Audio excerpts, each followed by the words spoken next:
Hello guys, and welcome to a new DayZ Standalone upcoming updates video.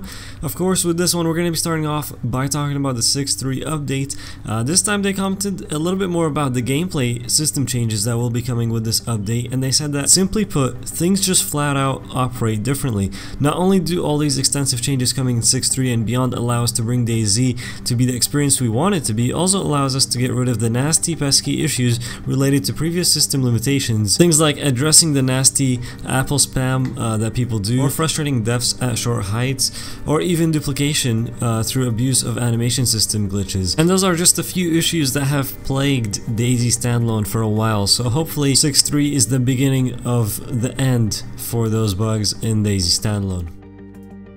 Moving on, they talked more about modding and also the separation of the community servers on the list on the server browser, and the separation of the hives as well between community and vanilla servers. And they talked more about that, and they said the reason for that again was just to make it where the vanilla experience is always going to be there for the players that want to play that. They do understand that more players will eventually be playing mods, just like the DayZ mod itself, where more players played modded versions of it instead of the main vanilla DayZ mod, because the reason for that is because a lot of people did put a lot of time into DayZ Standalone already, and they want to be able to experience it with a few different changes, and that's what mods will do exactly. They're going to change it up, different maps, PvP modes, roleplay, and more, a lot more things that people will come up with, weapons that they might add. And with the server browser changes, they want to make it easier for players to find those modded servers and be able to tell what mods are included on that server, so that you know exactly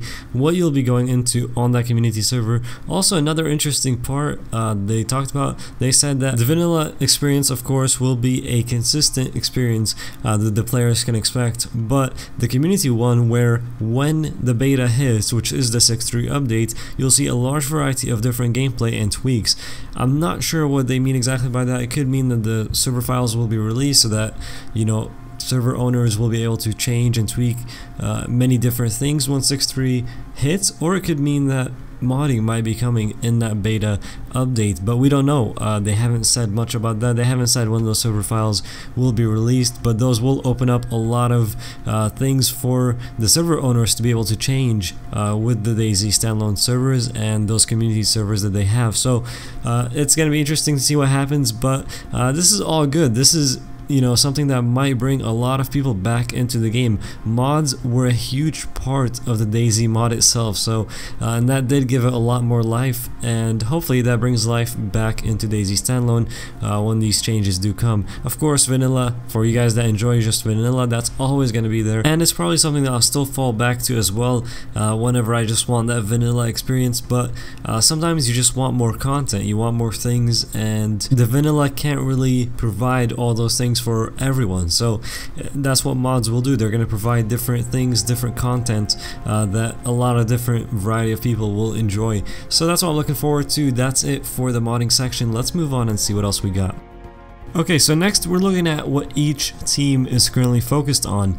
For the programmers, we do have a few interesting things there. They're currently still working on the new animation system for the infected, animation events for players, communication system optimization, vehicle controller refactor, stuff like that. They are still working on a ton of stuff there. Animators are working on new M4A1 animations, player turns for pistols, unarmed and one-hit reactions, and a few more things as well. Audio is working on bug fixing and sounds for animals. Designers have been working on new player and item spawn definition, user actions in multiplayer, advanced placing system, inventory UI refactor, crafting and character, aiming model, melee combat targeting, traps with grenades, and weapons handling. Art is working on old asset rework, detailed object layout for western border, locations west of Lapatino, northwest airfield overhaul, and location names revision. QA is playtesting the 6.2 update. They are still doing some experimental updates on that. 6.2 feature testing,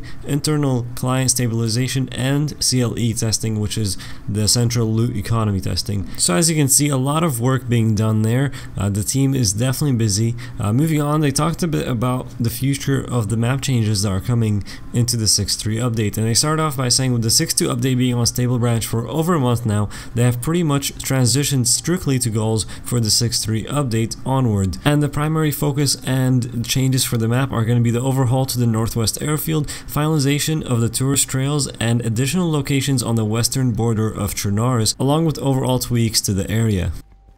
They did give out a little bit more info on what they want to do with that western border, but they mainly want to preserve the wilderness feel to it. They want to make sure that it's still wilderness, not too much like what they did with the northern side of the map, where there is now, you know, big cities up there. They don't want to do that on the western border. It's going to be more smaller settlements, you know, tourist areas, tourist trails, stuff like that. A few houses for each area, and that's about it. It's not going to be filled with big cities like the north is. We do actually have a few pictures of those settlements that will be on the western border, and they do look pretty nice. Now these will be around the Newcastle area and just on that western border. I think you can actually see the castle in the background of this one right there on the right. So yeah, and you can see it there once again. The castle is in the background of this one as well. So that's where these will be. It does look nice. It fits the area much better than a big city, and I can't wait to see them in the game. That's gonna be it for this video. I hope you guys enjoyed it. If you did, be sure to hit that like and subscribe if you are new. We'll see you guys in the next video.